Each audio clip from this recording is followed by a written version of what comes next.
The entire world is a bunch of deadbeats, and the American taxpayer has been funding these people. You have Western Europe with NATO, and we're funding proxy wars. You have Africa with USAID and all the government backing.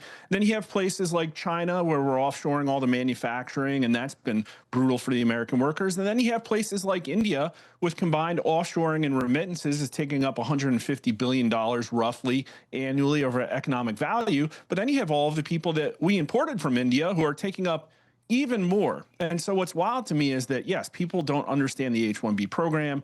It's popular because they don't understand it's being abused. But if you promise the American dream, and if that got you a 60% approval rating with under 40 voters, and this is the biggest thing affecting them, then as the leader of the free world, you have to understand that and cut these deadbeats off, because it is 100% a scam. My previous job was leading a big team inside Walmart e-commerce, and I saw it firsthand. You can bleep this out. I'm going to use a bad word, but there's a term in Silicon Valley called certification. And that's when you make a really great product, you got all your customers hooked, and then over time, the business interests, the MBA, say, well, you know what, we got to squeeze another dollar out of that. And so you make the product a little bit worse. You cut corners, you don't do as much QA. Well, what we have now is cultural certification, because basically we've taken sort of third world engineers who, quite frankly, I've seen statistics. There's a company that actually like measures how much people lie on their coding interviews, and believe it or not, guess which one the highest, mode response cheaters are from? It's definitely India.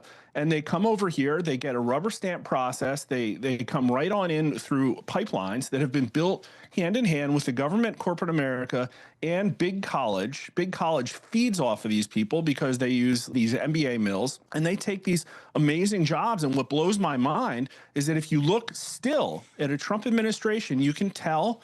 Look at Fox. That's great. Like Will Cain, Laura Ingraham, those are the only two names I've seen who are actually even willing to broach this topic. And I think Trump's probably surrounded by a bunch of people who are giving him billionaire talking points about how they have to defend it. But 99% of it is fraud. And we focused on getting rid of the illegal immigrants. I think that's a really big deal, obviously. Flaunting the rule of law, flooding our country with drugs and basically Venezuelan gang members. It's not a good thing. We should fix that. But for every single H-1B senior developer at Apple that we send back, that's the equivalent economically probably of deporting 10 illegal aliens. So I don't know why we didn't do that yesterday.